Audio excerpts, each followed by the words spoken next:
2024 లేదా 25లో డిగ్రీ లేదా బీటెక్ చదివారా? సాఫ్ట్‌వేర్ జాబ్ కోసం ఎదురు చూస్తున్నారా? అయితే కోడ్‌జ్ఞాన్ 100 డేస్ కోర్సులో చేరండి. జాబ్ సాధించండి. నమస్కారం మేడం. నమస్తే అమ్మా. సో ఈ రోజు 755 మనీ మంత్ర ఎపిసోడ్లో దేని గురించి చెప్పబోతున్నారు మేడం? మన మనీ మంత్ర సబ్జెక్టుకు సంబంధించి ఇన్ని రోజులుగా ఎన్ని వీడియోలు చెప్పుకున్నా కూడా డబ్బు, సంపద, ఐశ్వర్యం అక్కడ నుంచి వస్తున్న క్వశ్చన్లు కూడా అవే. ప్రశ్నలన్నీ సక్సెస్ కావాలి, డబ్బు కావాలి, ఏదనుకుంటే అది జరగాలి, సమయానికి పనులు జరగాలి, వీటి మీదే ఆధారపడి ఉంటుంది.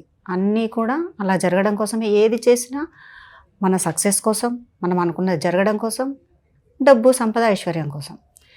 ప్రతిసారి ఇది ఇలా జరుగుతుంది, కొంతమందికే ఎందుకు జరుగుతుంది, అందరికీ ఎందుకు జరగట్లేదు అనే దాని మీద కొంచెం నేను ఆలోచించి ఈరోజు ఎపిసోడ్ చేయాలనుకుంటున్నాను. Sure madam. మన అందరి ఆలోచనలు ఎలా ఉంటాయంటే 7 లెవెల్స్గా ఉంటాయి. ఒక్కొక్కటిగా మనము చివరి వరకు చేరుకున్నప్పుడు కరెక్ట్ స్థాయిలో మనం ఉన్నాము, అన్నీ సాధించుకోవచ్చు అన్నట్టు ఉంటుంది. దాంట్లో భాగంగా మొదటి లెవెల్లో ఎలా ఉంటుందంటే దినచర్య మొత్తం ఒకే తీరుగా ఉంటుంది. దాంట్లో ఎలాంటి మార్పు ఉండదు. ఉదయం లేసామా, మా పనులు మేము చేసుకున్నామా, వంట చేసుకున్నామా, ఇంకో జాబ్ ఏదైనా చేస్తున్నామా, రాత్రి అయిందా, ముగిసిందా, మళ్ళీ తెల్లవారిందా, అంతే లెవెల్లో నడుస్తూ ఉంటుంది. ఎలాంటి మార్పులు వాళ్ళు కోరుకోరు. అది అట్లా బాగుంటుంది, కావాలని కూడా అనుకోరు. అట్లా చేంజ్ అయితే కనుక మన సబ్జెక్ట్కి దగ్గరగా రావచ్చేమో. అంటే వాళ్ళ మనసులో అయితే ఉంటుంది, డబ్బు, సంపద, ఐశ్వర్యము, సక్సెస్ రావాలని ఉంటుంది. కానీ మైండ్ ఒప్పుకోదు. వాళ్ళున్న ఆలోచన లెవెల్లో కావాలనే కోరిక ఉన్నా కూడా దాన్ని చేయలేరు. వాళ్ళు దాంట్లోనే ఉంటుంటారు. ఈ ఆలోచన ఉన్నప్పటికీ ఏదైనా చెయ్యాలి అని అనుకున్నా మళ్ళీ మన మైండ్ ముందుకు తీసుకెళ్ళదు వాళ్ళను. అది ఏదో ఎక్స్ట్రా చేస్తున్నామన్న ఫీలింగ్ వాళ్ళకి. ఏ అవసరం లేదు, ఇలా బాగుంది. అట్లా మొదటి లెవెల్ ఆలోచన ఆ రకంగా ఉంటుంది. అంతవరకే తిన్నామా, పడుకున్నామా, లేసామా అన్నట్టుగా ఉంటుంది. ఇకపోతే రెండవ లెవెల్కి వచ్చేసరికి వాళ్ళ ఆలోచనలు ఎలా ఉంటాయంటే, ఓకే, ఇది వరకు ఈ మొదటి లెవెల్లో వాళ్ళలాగే ఉంటూ ఈ రకంగానే చేస్తూ ఇంకేమైనా చేయొచ్చా, నాకు కావాలనుకున్నది మనసులో అయితే ఉంటుంది, సక్సెస్ కావాలి, డబ్బు కావాలి, బంగారం కావాలి, అన్నీ. అంటే ఇంకేదో ఉంది, దానికోసం ఏం తెలుసుకోవాలి, ఏం ప్రయత్నాలు చేయాలి అని వాళ్ళ మైండ్కి కొద్దిగా తెలుసుకోవాలన్న జిజ్ఞాస మొదలవుతుంది. దానికోసం వాళ్ళు నెమ్మదిగా బుక్స్ కానీ, ఏదైనా వినడం కానీ, చూడడం కానీ, పరిశోధించడం కానీ నెమ్మదిగా మొదలు పెడతారు. వాళ్ళకు దాంట్లో ఉంటుంది ఇంకా రోజంతా ఈ పనే కాకుండా వాటిలో తెలుసుకొని సాధించుకోవాలి అనే ఆసక్తితో వాళ్ళు ఉంటూ ఉంటారు. దాని నుంచి ఇంకాస్త ముందుకు వెళ్ళి 3వ లెవెల్కి వచ్చేసరికి వాళ్ళకు నెమ్మదిగా అర్థమవుతూ ఉంటుంది. సెకండ్ లెవెల్లో ఉన్నప్పుడేమో ఏదో ఉంది, తెలుసుకోవాలన్న ఉత్సాహంతో, ఆ కుతూహలంతో ఉంటారు. 3వ లెవెల్కి వచ్చేసరికి ఎలా ఉంటుందంటే అర్థమవుతూ ఉంటుంది నెమ్మదిగా. అసలు ఏం జరుగుతుంది, నేను ఎక్కడున్నాను, ఏం గమనిస్తున్నాను, నా చుట్టూ ఉన్న సమాజం ఏంటి, ఎవరి వల్ల నేను ఎలా ఉంటున్నాను, ఒకవేళ ఇతరులతో నేనేమైనా బాధింపబడుతున్నానా, నాకు తెలియకుండానే ఎవరైనా నన్ను మోసం చేస్తున్నారా, అంటే ఎరుకలోకి వస్తూ ఉంటుంది మైండ్ నెమ్మదిగా. అంటే ఎవరికి, అంటే నన్ను ఏ రకంగా ఉపయోగించుకుంటున్నారు, అది వరకైతే తెలిసేది ఉండదు. అంటే నాకు తెలియకుండానే నన్ను మంచిగా చెప్పేసి ఉపయోగించుకుంటూ అలా ఉంటారు కదా, అలా ఉంటుంటారు. లేదా నాకు నేనుగా ఏం చేస్తున్నాను, ఏం చేస్తే బాగుంటుంది, ఎక్కడ నేను మోసపోతున్నాను అనేది ఒక అవగాహనలోకి వస్తూ ఉంటుంది నెమ్మదిగా మైండ్ అంతా. దాంట్లో అన్ని రకాలుగా తెలుసుకుంటుంటాడు మనుషుల మనస్తత్వం. నెమ్మదిగా నేను ఇక్కడ మోసపోకూడదు, ఇక్కడ నేను కరెక్ట్గా ఉండాలి, ఇలా చేస్తే బాగుంటుంది అంటే ఆలోచన స్థాయి పెరిగి ప్రతి దాంట్లో ఎరుకతో చూడడం అనేది మొదలవుతుంది. ఇంట్లోంచి బయలుదేరిన దగ్గర నుంచి అది ఆఫీస్ అవ్వని, బయట మార్కెట్ అవ్వని, ఇంకో షాపింగ్లో అవ్వని, ప్రతిదీ ఇదేంటి నాకు ఇంత ఈజీగా తెలిసిపోతుంది అన్న స్థాయిలోకి ప్రవేశించడం జరుగుతుంది.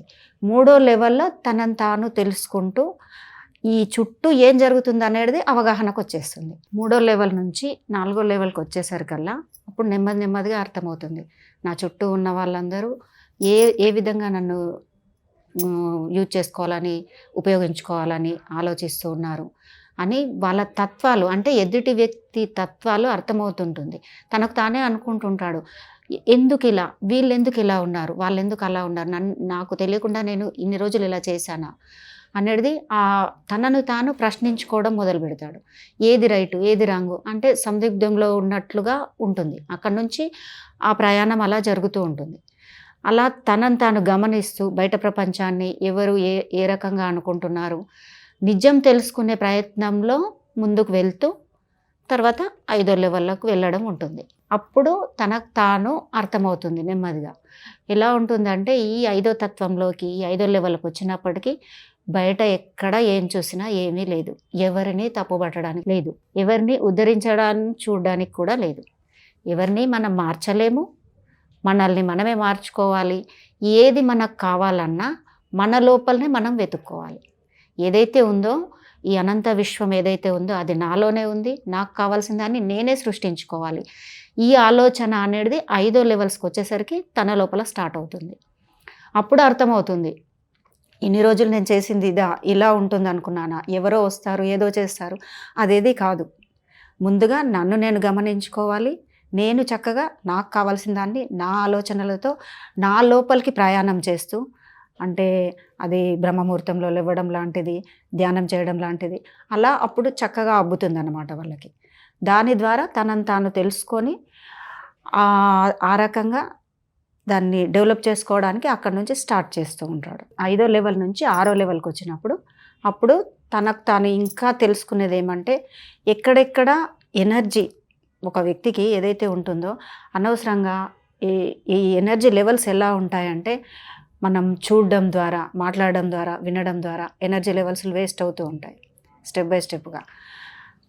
ఆ రకంగా నా ఎనర్జీ లెవెల్స్ ఎక్కడ వేస్ట్ అవుతున్నాయి, నా కోసం నేను ఉపయోగించుకుంటున్నానా, లేకపోతే ఈ బయట దానికోసం ఉపయోగిస్తున్నానా, ఏది నాది సరికాని దానికోసం అంటే, మొత్తం మీద నేను చెప్పేది ఏమంటే, ఈ ఉన్న ఎనర్జీ కానీ తన సబ్కాన్షియస్ మైండ్ను ఉపయోగించుకోవడం కానీ పూర్తిగా తన కోసం తాను ఎలా ఉపయోగించుకోవాలనే అవగాహనలోకి వచ్చేస్తాడు. పూర్తిగా ఒక రకంగా చెప్పాలనంటే అక్కడ నిజమైన మౌనం మొదలవుతుందని చెప్పొచ్చు. మన 21 రూల్స్లో మొదటి వాక్యం మౌనం వహించడం. అంటే ఈ స్థాయి, ఈ లెవెల్కు వచ్చినప్పుడు మౌనం వహించడము అనేది అక్కడ ఆ మౌనంలో ఉన్నది ఏంటి, అందులో ఉన్న మాధుర్యం ఎలా ఉంటుంది, మౌనంగా ఉంటే ఏమేం సాధించవచ్చు, మన లోపల ఉన్న ఎనర్జీని ఎలా కంట్రోల్గా ఉంచుకోవచ్చు.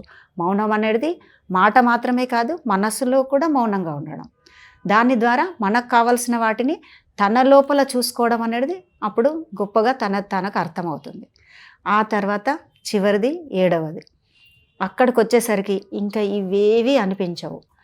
అతను ఒక పారదర్శకంగా, ఏ వ్యక్తి అయితే 7 లెవెల్స్లో ఆలోచన స్థాయికి వెళ్ళి ఉంటారో అక్కడికి వచ్చేసరికి పారదర్శకంగా ప్రతిదీ నిస్వార్థంగా చక్కగా ఏది చూసినా అద్భుతంగా కనబడుతూ ఉంటుంది.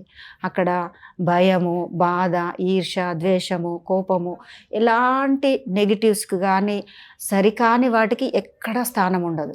ఏది చూసినా అతనికి అద్భుతంగానే కనబడుతుంది ఆ వ్యక్తి. అంటే అక్కడ ఎలా ఉంటుందంటే, బయట ప్రపంచం చూసినా, మన పక్క వాళ్ళని చూసినా, ఏ పనిలో ఉన్నా తనకు తాను నిర్మలంగా కనిపిస్తూ ఉంటాడు. ఆ స్థాయిలోకి వెళ్ళినప్పుడు తనకు ఏదైతే కావాలనంటే మాటే మంత్రంగా పనిచేస్తూ ఉంటుంది. అది కృతజ్ఞతాభావం. కృతజ్ఞతాభావము అనేది చివరి స్థానంలో ఉంటుంది. ప్రతిదానికి కృతజ్ఞత. ఏది చూసినా మనం చెప్తూ ఉంటాం కదా, ఉదయం లేవగానే మనం ఎప్పుడైతే పక్క దిండు నుంచి లేచినప్పుడు దానికే కృతజ్ఞత చెప్తూ లేచి మనకు కావాల్సిన వాటికి అన్నింటికీ కృతజ్ఞతలు చెప్పాలని, మనస్ఫూర్తిగా కృతజ్ఞతలు చెప్పండి, ప్యూరిటీగా కృతజ్ఞతలు చెప్పండి, స్వచ్ఛంగా చెప్పండి అని నేను చెప్తూ ఉంటాను కదా. ఆ స్థానం ఇలా చెప్పాలి అన్న అవసరం కూడా లేకుండానే ఈ 7వ లెవెల్కి వచ్చినప్పుడు ఆటోమేటిక్గా తన లోపల నుండి ఆ కృతజ్ఞత భావం వచ్చేస్తుంటుంది. అప్పుడు ఇంకా ఎవరిని ఏం అడగక్కర్లేదు. అతనే అనుకునే వాళ్ళకి అదే భగవంతుడు అనుకోవచ్చు, విశ్వం అనుకోవచ్చు, తానే విశ్వంగా మారిపోతాడు. తనలోనే విశ్వం ఉంది, తను విశ్వంలో ఉన్నాడు అనే పూర్తి సత్యాన్ని తెలుసుకుంటాడు. అప్పుడు అద్భుతంగా తనకు కావాల్సిన అన్ని సృష్టించుకుంటారు.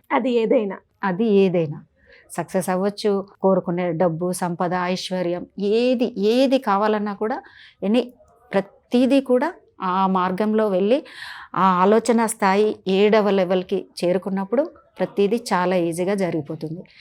దీని ఫలంగా ఒకవేళ మీరు చూస్తున్న వాళ్ళందరికీ కూడా ఒకవేళ మీ ఆలోచన స్థాయి ఎక్కడ ఉంది నెమ్మదిగా మీరు లెవెల్స్ని పెంచుకుంటూ 7వ స్థాయికి ఎప్పుడు చేరుకుంటారు దాన్ని ఆలోచిస్తూ ఇందులో ఉన్నటువంటి ఏవైనా సరికాని ఉన్నట్లయితే వాటిని నెమ్మదిగా తొలగిస్తూ చక్కగా కృతజ్ఞత అనే ఆ 7వ లెవెల్కి వెళ్ళడానికి తొందరగా వెళ్ళడానికి ప్రయత్నించండి.